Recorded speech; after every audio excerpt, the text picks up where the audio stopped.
BA third year, Urdu literature, paper first, prose poetry and criticism, unit first میں اسباق نثر ہم پڑھ رہے ہیں۔ اسباق نثر میں آج ہمارا ٹاپک نمبر 7 ہے۔ 6 ہم پڑھ چکے ہیں۔ نئی اور پرانی تہذیب کی ٹکر، مرزا فرحت اللہ بیگ کا لکھا ہوا ہے۔ مرزا فرحت اللہ بیگ 1884 عیسوی میں ڈپٹی محمد سلطان خاں کی حویلی واقع محلہ چوڑی والان دہلی میں پیدا ہوئے۔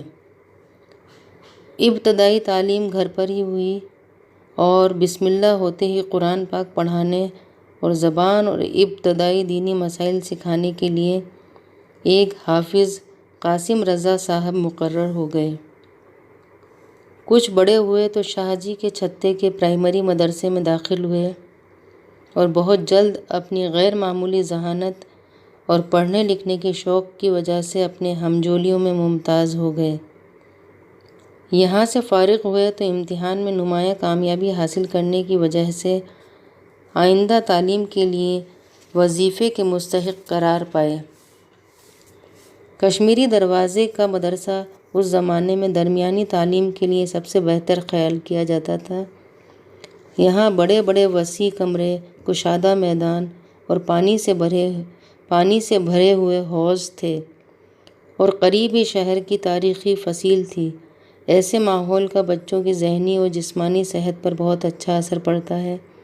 اس کا نتیجہ کہ تعلیمی شوق و شغف کے علاوہ اس نو عمری میں مرزا صاحب کو کھیل کود کا بھی شوق ہو گیا۔ ابتدا میں وہ کچھ زیادہ نمایاں نہیں تھا، مگر جلد ہی وہ مدرسے کی کرکٹ ٹیم کے اچھے کھلاڑی شمار ہونے لگے۔ 1901 عیسوی میں ہائی اسکول کا امتحان امتیازی نشانات سے پاس کر کے وہ ہندو کالج میں داخل ہوئے۔ یہ کالج اس وقت نیا قائم ہوا تھا، مالی حالت کمزور تھی، اسٹاف بھی کچھ اچھا نہیں تھا، جس کی وجہ سے یہاں رہتے ہوئے مرزا صاحب ریاضی، کیمیا اور طبیعیات جیسے مضامین میں کوئی نمایاں ترقی نہ کر سکے، جنہیں سیکھ کر وہ انجینئر بن جانا چاہتے تھے۔ ہندو کالج میں رہتے ہوئے تعلیمی حیثیت سے اگرچہ انہوں نے کوئی امتیاز نہیں پایا، تاہم اسی زمانے میں کالج کی فٹ بال اور کرکٹ ٹیموں میں ناموری حاصل کرنے کے ساتھ ساتھ ان کی شاعرانہ و ادبیانہ صلاحیتیں بھی اپنے جوہر دکھانے لگیں۔ 1903 عیسوی میں FA پاس کرنے کے بعد BA کرنے کے لیے سینٹ اسٹیفنز کالج میں داخل ہوئے۔ اپنے کھیل کود کے شوق، خوش طبعی اور تحریر و تقریر سے خصوصی دلچسپی کی وجہ سے وہ جلد اساتذہ اور طلباء میں یکساں ہر دل عزیز ہو گئے۔ 1905 عیسوی میں اسی کالج سے BA کا امتحان اچھے نشانات کے ساتھ پاس کرنے کے علاوہ انہوں نے اپنے زمانے طالب علم میں خوش بیانی کا انعام حاصل کیا اور مضمون نگاری کے ایک مقابلے میں پرائز جیتا۔ مضمون کا عنوان تھا بڑی بوڑھیوں سے سنے ہوئے غدر کے حالات، جسے انہوں نے بڑے سلیقے اور عمدگی سے ترتیب دیا تھا۔ علمی و ادبی کاموں سے دلچسپی کے علاوہ کالج کی طرف سے بعض میچوں میں بھی انہوں نے نہایت شاندار کھیل کا مظاہرہ کیا۔ اس کے بعد گھر کے حالات کچھ ایسے ناسازگار ہوئے کہ وہ MA نہ کر سکے۔ سلسلہ تعلیم کے منقطع ہو جانے کے بعد کچھ زمانے تک وہ دہلی ہی میں رہے، پھر 1907 عیسوی میں حیدرآباد چلے آئے۔ یہاں ان کے قریب و دور کے بہت سے دوست موجود تھے۔ مولوی عزیز مرزا مرحوم اس زمانے میں ہوم سیکرٹری تھے۔ ان سے ملے اور انہوں نے ایک جوہر قابل دیکھ کر محکمہ تعلیم میں ایک مناسب جگہ دے دی۔ یہاں تھوڑے دنوں رہنے کے بعد وہ ہائی کورٹ میں مترجم مقرر ہوئے اور اس معمولی جگہ سے ترقی کرتے ہوئے اپنی محنت کے سہارے سیشن جج کے عہدہ جلیلہ تک پہنچ گئے۔ گلبرگہ میں تعینات ہوئے، وہاں سے انسپیکٹنگ آفیسر ہو کر حیدرآباد آئے۔ یہ عہدہ ہائی کورٹ کے ججی کے مماثل تھا۔ وہ 2000 روپے ماہوار مشاہرہ پاتے تھے۔ وظیفہ حسن خدمت پر علیحدہ ہونے کے وقت تک وہ اسی عہدے پر فائز رہے۔ وظیفہ یاب ہونے کے بعد کچھ دنوں تک ریاست کے نئے دستور کی تصویب کے سلسلے میں کام کرتے رہے۔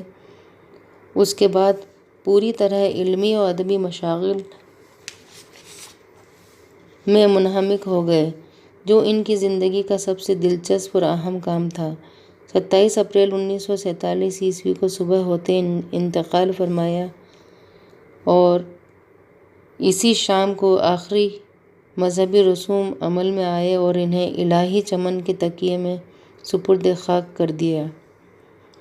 مرزا فرحت اللہ بیگ کی شخصیت اور ان کی زندگی اس مختصر سے خاکے میں ان کے خد و خال بہت کچھ نمایاں ہیں، جن کی وجہ سے ہر زمانے میں ان کی شخصیت بڑی جاندار اور جاذب توجہ رہی۔ ان کے مزاج میں، طبیعت میں ہمیں جو بو قلمونی اور رنگا رنگی ملتی ہے، اس میں ان کے شوق کی فراوانی اور ذہن کی ہمہ گیری کے ساتھ ان کے خاندانی حالات، نسلی استعداد اور اس سماجی ماحول کو بھی بڑا دخل تھا جو قدیم سے جدید کی طرف آ رہا تھا اور خوب سے خوب تر کی تلاش میں تھا۔ ان کی پیدائش و پرورش قدیم وضع کے ایک شریف گھرانے میں ہوئی، مگر ان کی تعلیم و تربیت میں ایسے اداکاروں کا ہاتھ زیادہ نمایاں رہا جہاں زندگی کے نئے امکانات کو زیادہ بہتر طریقے سے سمجھا جا سکتا تھا۔ یہی وجہ ہے کہ مرزا فرحت اللہ بیگ کی شخصیت میں ہمیں قدیم و جدید عناصر اور بعض مشرقی و مغربی افکار کا ایک بہترین امتزاج ملتا ہے، جس کی تہذیبی و ادبی اعتبار سے بڑی قیمت ہے۔ مرزا صاحب دلی میں پیدا ہوئے، یہیں پلے اور بڑھے، جوانی میں حیدرآباد چلے آئے اور پھر وہیں کے ہو رہے، مگر خاندانی طور پر وہ ہندوستانی الاصل نہیں، ترکی النسل تھے۔ وہ اپنے چہرے مہرے، ڈیل ڈول اور رنگ روپ کے لحاظ سے مغل معلوم ہوتے تھے۔ غالب کی طرح 100 پشت سے پیشہ آبا سپاہ گری تھا، مگر علم و فن اور شعر و سخن سے دلچسپیاں بھی جاری تھیں، جو اس زمانے میں لازمِ شرافت خیال کی جاتی تھی۔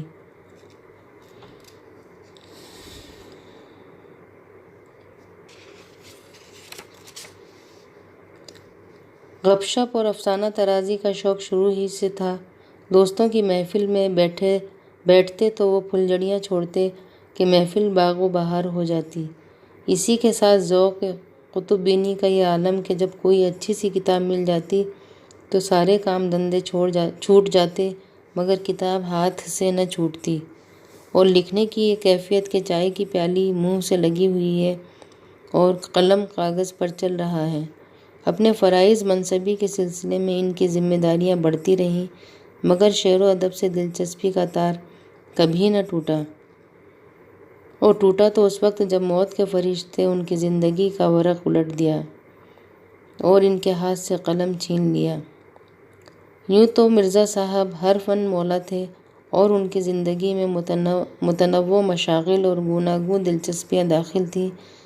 وہ ہر طرح کے کھیل کود میں طاق اور کام دھندے کے مشاق تھے، مگر ان کی بہترین صلاحیتوں کا اظہار ان کی ادبی تخلیقات ہی کی صورت میں ہوا ہے، جو ان کے بقائے نام کی سب سے بڑی ضمانت ہے۔ ان کے کھیل، ان کے لمحات فرصت کے ساتھ ختم ہو گئے۔